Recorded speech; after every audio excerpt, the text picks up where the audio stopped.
Welcome to Photo Finds. I am your host Kevin, and this week we are all over the map, beginning over at the Universal Orlando Resort, where as you see there are some cranes up here for the Cabana Bay project, where they're building another hotel, and it's got several wings to it, as you can see going on here. They're really wasting no time in making this thing go vertical. Now we're switching from there over to Disney's Animal Kingdom, where, as you can tell, the turnstile progress has been made in the middle parts of the turnstiles, and now they're doing the last portions on both sides, the entrance.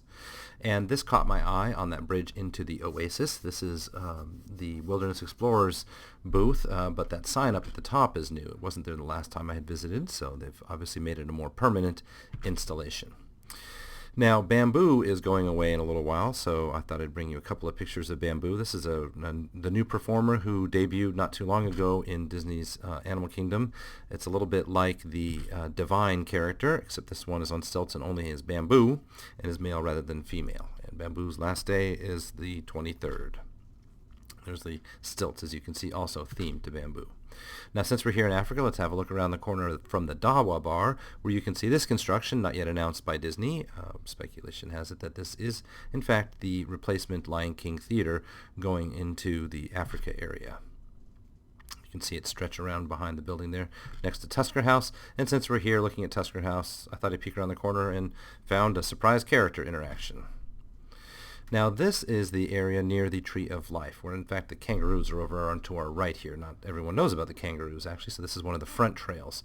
Now this walkway has been here ever since there was a branch problem about a year ago, and they've covered all the walkways up.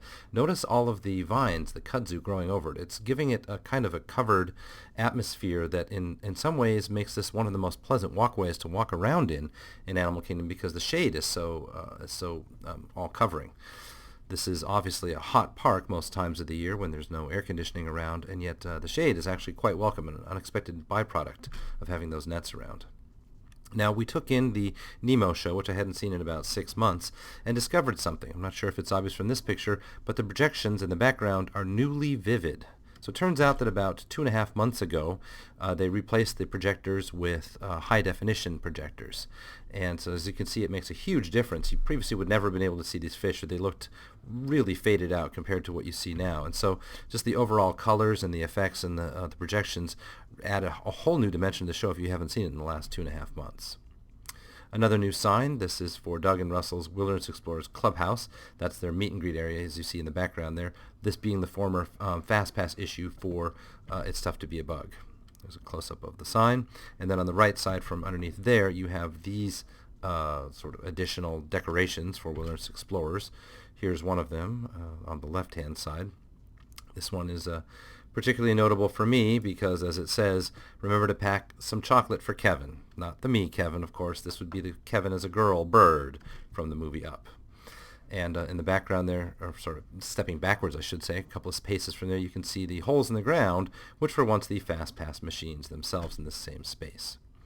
They've started experimenting with offering bus transportation directly to downtown Disney from the park. This is not something they've had in some years. They used to have it and decided to stop doing it, I think perhaps because people were parking at the downtown Disney facility, not paying, and then busing over to the park. So it's only happening at this one park, I think, not at all of the other parks. Over to Epcot, where this past weekend the pin station had no pins in it. No word exactly on why that is, but perhaps it's something to do with Food and Wine Festival up and coming. Speaking of which, the Cranberry Bog is under construction here at the end of Future World.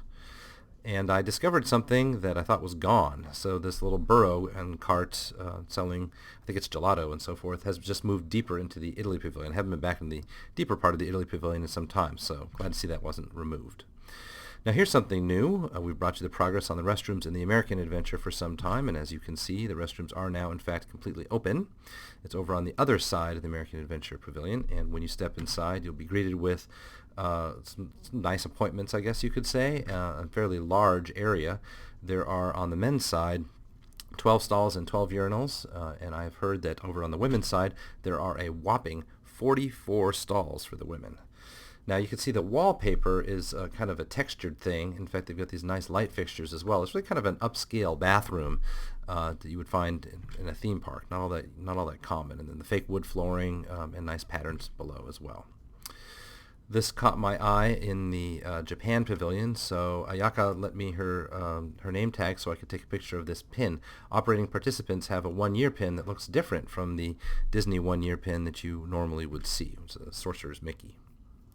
The Spice Road table, that's the new restaurant under construction at the Morocco Pavilion, has been vertical for some time, but now it's peeking out over the wall, as you can see here. A little close-up from another angle. And then right across the way from there, this caught my eye for being just a little bit more anatomical than one usually sees in a Disney theme park. That's one of the shops in the Morocco Pavilion. Haven't been in the pub, pub in the United Kingdom for some time, and the performer Carol here used to perform a role called the Hat Lady with all these hats above her and so forth. The hats are now gone, and the show is apparently not to be performed as such, though she does still sing and play the piano and does perform. That does it for this week. For a quick run around the parks, we thank you as always for your attention, and we'll catch you next time.